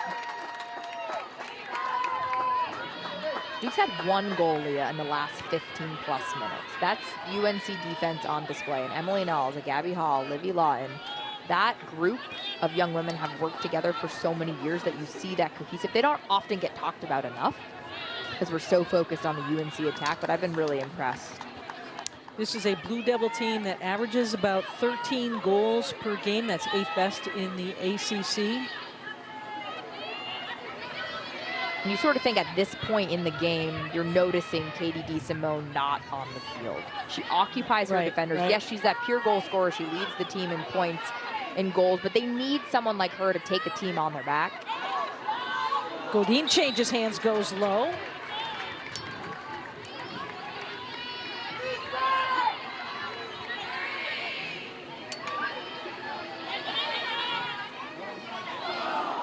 Away following the shot.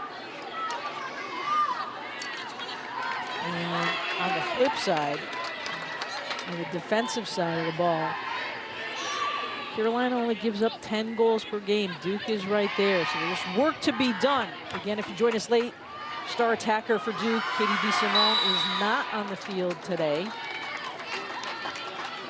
following a collision in Duke's previous game, their victory over the weekend over Louisville, 14-11.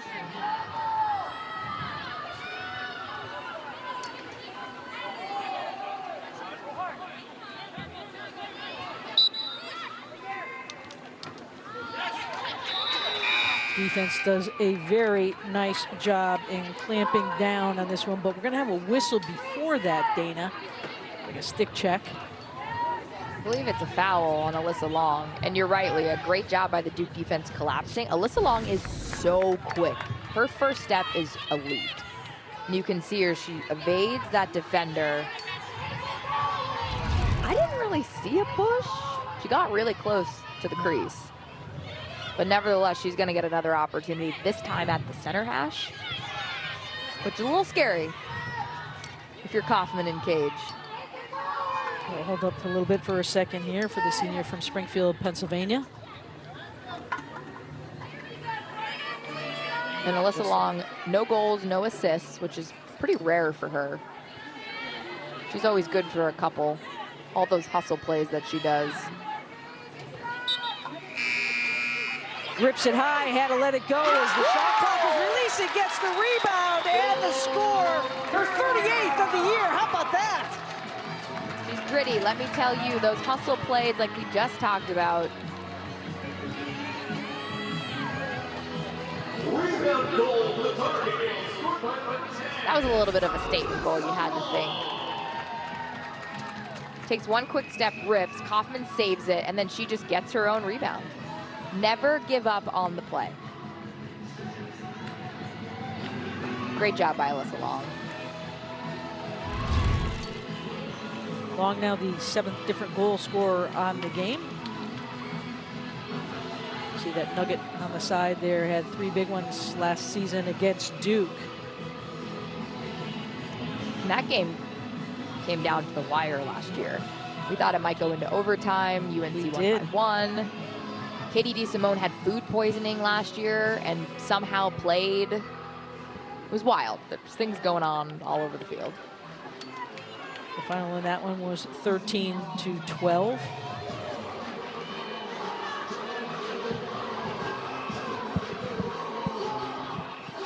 Game clock is slightly off. They've had to make an adjustment. They say it's all good now. We'll get back to action here with 11:28 to go here in the 4th.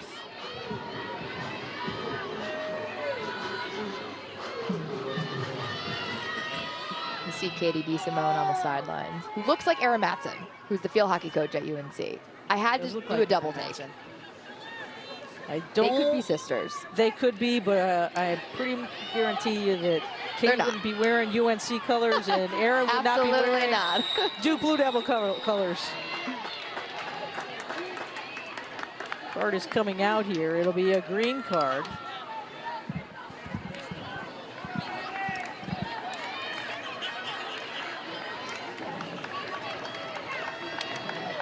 Unfortunately, on that one, Katie Keller. Keller been asked to do a lot as well. Senior in the midfield for crew that does so much on ball, off ball. They're calling it a check to the body. Illegal body check, so 2-minute penalty. They didn't change that to a yellow card then. Did they change it? They showed it on the board as yellow. We understand it is a green card. Green card. On the power play is Carolina. How quick they will go to the goal, we'll see. They have an opportunity here to really chew up some clock as well, get a good look. And go the opposite way is, well, Tice really didn't get a lot on that shot to Kaufman.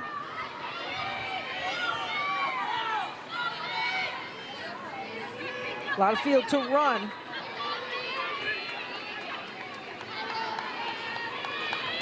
Carried over the line by Woodward.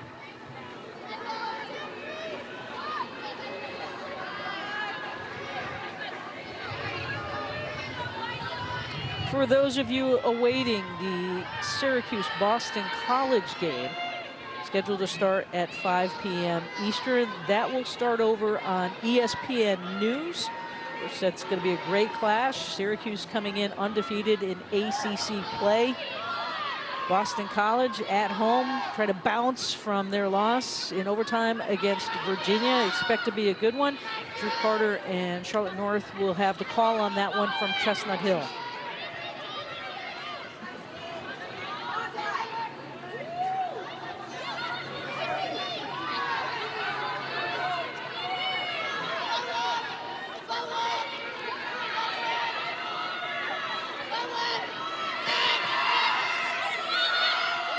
Ten seconds on the shot clock. And the Blue Devils unable to get a shot off on that one.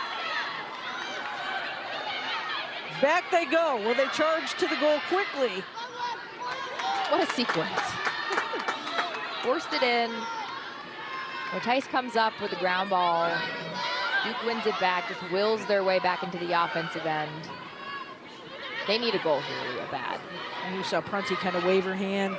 Let's settle this one down. The shot is errant by Schmalz. Lexi was part of that scoring barrage. She has a goal on the day thus far. 15-50 without a goal. And the score is not that lopsided. I mean, it takes about 7 to 10 seconds to score a goal in women's lacrosse, so it's not far out of reach. This is just a significant drought. During that time, some of that momentum back. Absolutely. The draws have evened off, 14 each now. And the carry in, and maybe a little bit too far, was that inside the crease area as well, Data, as a foul is called. Bernstein, excuse me, Schmalz slow getting up.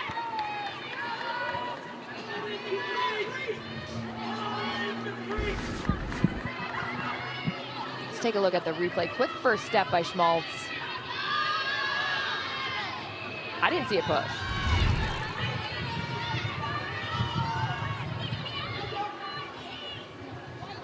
Lexi looking straight on at Nicholas. Trying to get that jump. She does. It goes low and puts the Blue Devils back on the board. Way to capitalize on that second opportunity, Lexi Schmalz. Again, can you take the momentum back? Quick first step. She's part of that midfield core that's so pivotal for this Duke team, that really carries this Duke team. Again, nothing fancy. She picks a side, evades Emily Knowles as the defender, and that's a much needed goal to end a scoring drought for Duke.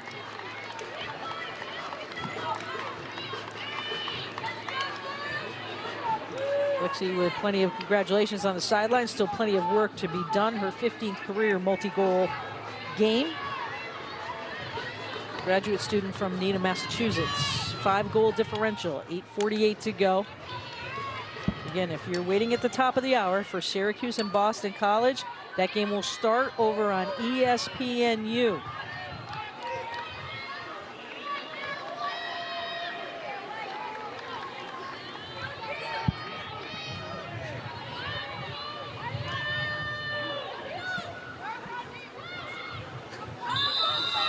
Ellie White and Horn going at it in the draw circle. Emily Nall's going to just keep on going here and through the whistle. And Ellie White was their draw girl, who was injured, didn't get to play in that Clemson game, and they significantly missed her. So it's nice to have that rotation between Neese and White.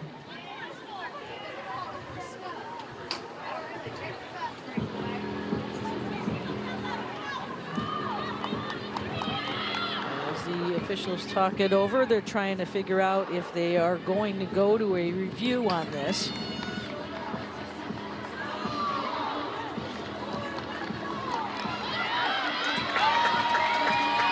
And it'll be offsetting penalties, no review, back to live action. Players are ready to go and scoop it up and get going, but you got to wait for the whistle. Bring it on back, ladies.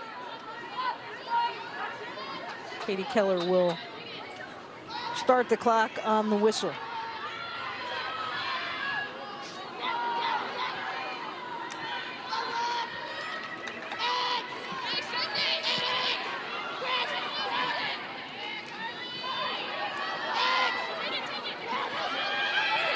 Great crash.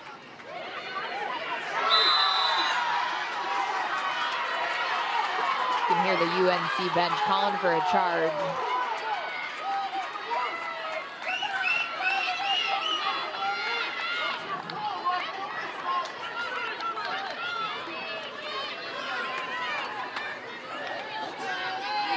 Turnovers 15-12.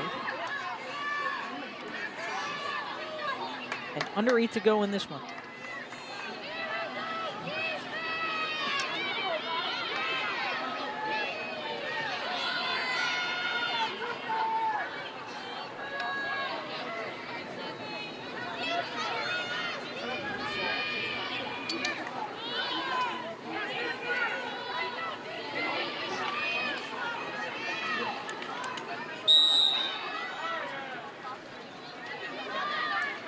Hold there on Olivia Carner will bring that ball back as the clock continues to run for the Tar Heels. Both teams will receive a bye into the quarterfinals of the ACCs, which will start on Sunday with the play-in games on campus sites. 7-10, 8-9 action. And then on Wednesday, the quarterfinals will start. Carolina and Duke receiving the byes, as Liv Pikiell will be put in position here off of the foul. Pikiell already with 1 goal on the day. Goes in on Kaufman with magic with the stick and records her 2nd of the afternoon.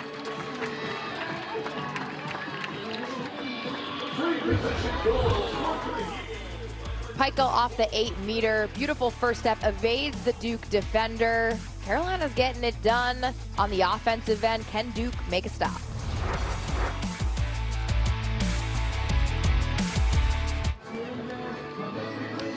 Tar Heels trying to keep the momentum alive in this rivalry. They came in winning the last 14 straight and have a 6-goal lead with 6:53 to go in the game. Dana Caroline Godine has been solid. The sophomore out of McDonough, keeping with the rhythm of the game for Carolina. She's stepped up all season long in lieu of some injuries, and she's so uniquely herself. She can play from anywhere, off ball, at X, on the wings, can feed dodge. Such a good lesson for younger players.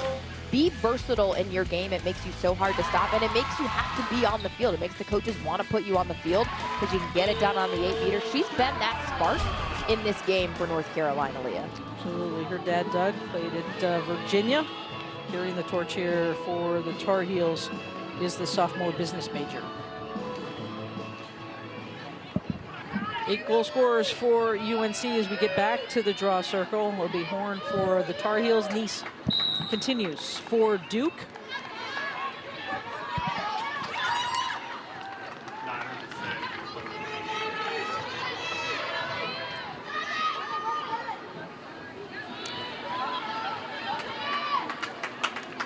Three players with hat tricks for UNC as they retain possession of the ball here.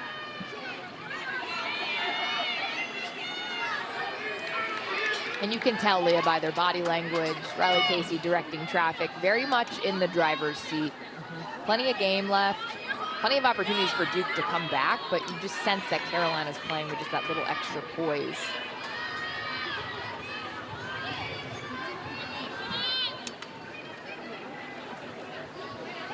In case you joined us late in this one, as on that opportunity, a little bit low there by Darcy Felter, and continue on with the shot clock. Nicely done. Duke trying to clear it out. And this game went back and forth early on.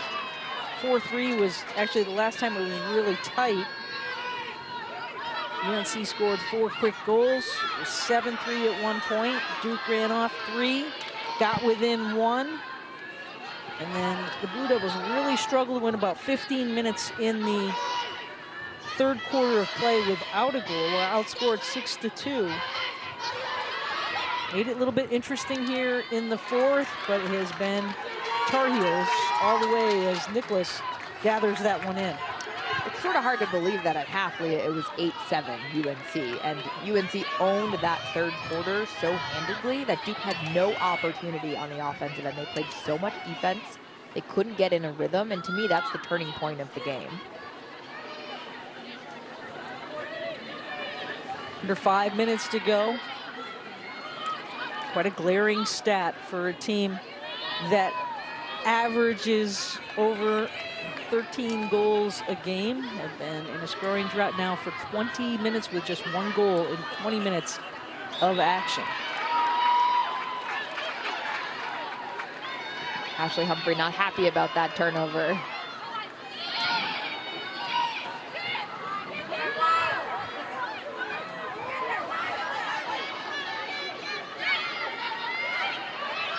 Sydney Smith back to the outside as the attack will set up behind Ponte. A little bit of a risk there from Kaufman. It worked out okay, but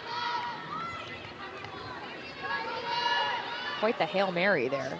She threw it almost 70 yards. I mean, I'm impressed, but I just don't know if that's the transition that you want when you desperately need a goal. Garner met by a triple team, and unfortunately, that ball will go back to Carolina. 17th turnover by Duke. Coach Kimball's not going to be happy about that. Her team has been very crisp in that department this season. And on the flip side, you know Jenny Levy's not going to be happy with the turnovers for North Carolina. Right. If it was up to her, she'd want 0 turnovers. She has a high expectation for this group. Some of your thoughts real quick here on both of these teams headed into the ACCs, Dana. I know you'll be there throughout reporting, as you always do, a great job on that and breaking down these two teams and how they fit into the upcoming championship. I think Duke's a little bit lopsided. I think you saw what their potential was in that win versus Virginia. Probably the most, if not the most complete game that they've played. And then UNC has sort of trended upwards. They have the talent and skill. It was just about putting the pieces together. So I'm interested to see the livelihood of Duke. They get a rest. Last year they played in that play-in game on Sunday on campus sites at Louisville and lost. And so what kind of team is Duke? I think they showed a better product here today, but not what they're capable of. And UNC, I think, is trending at the right time, peaking at the right time.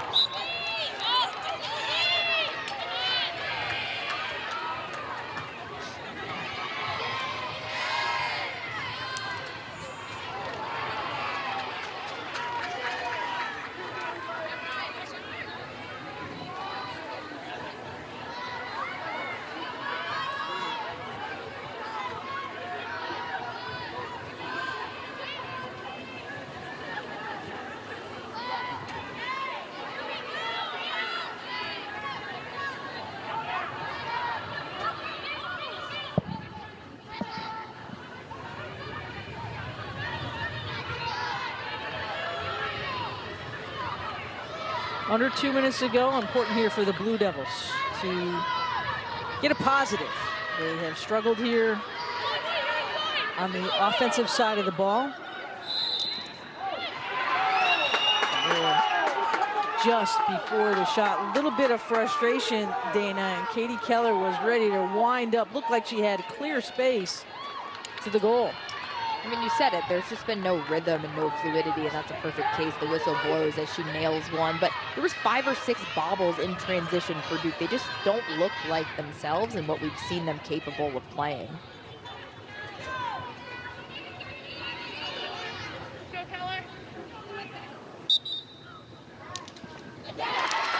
Nicely done. Patience and the timing for Keller and her teammates. Duke now within 5. Really nice first step, and to nail that 8-meter 2 times in a row is not easy when it gets called back because of a whistle, but she's an older player, she's a veteran, really found her way into the starting rotation last year and has done a nice job for Duke as that core midfielder, 68th career goal. Duke solid, a bright spot, certainly very encouraging heading into ACC's, Dana. 6 for 8 on the free positions today.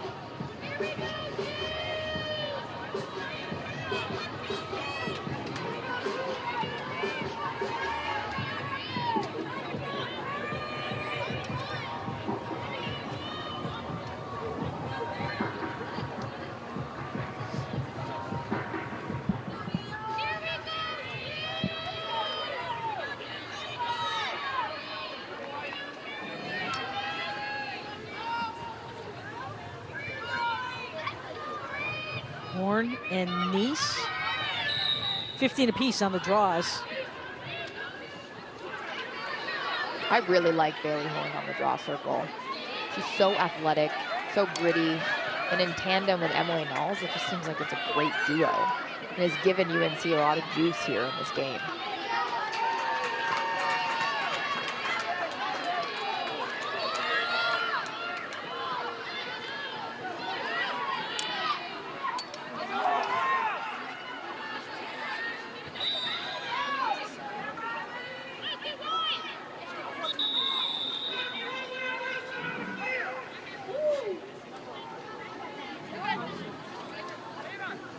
Players doing what they do best and stopping for the whistle. A little bit of confusion away from the ball.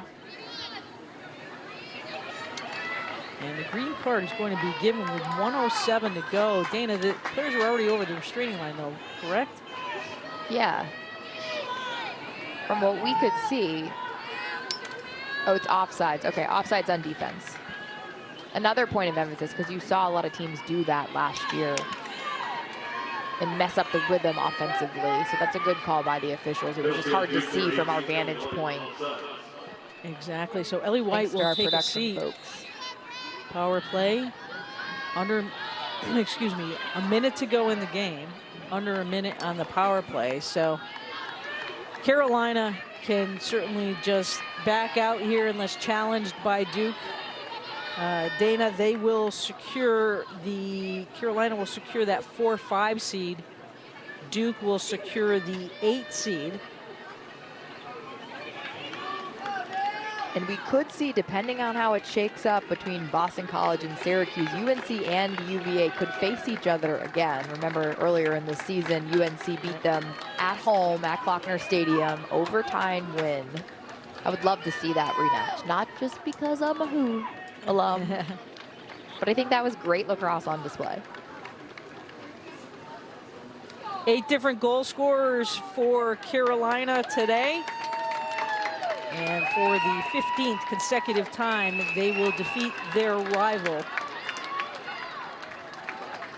and head into ACC's on a 3-game win streak with a 16-11 final. For our entire crew, Dana Boyle, I'm Leah Secondo. We send you now to Chestnut Hill, Syracuse and Boston College. Drew Carter, Charlotte North. Take it away.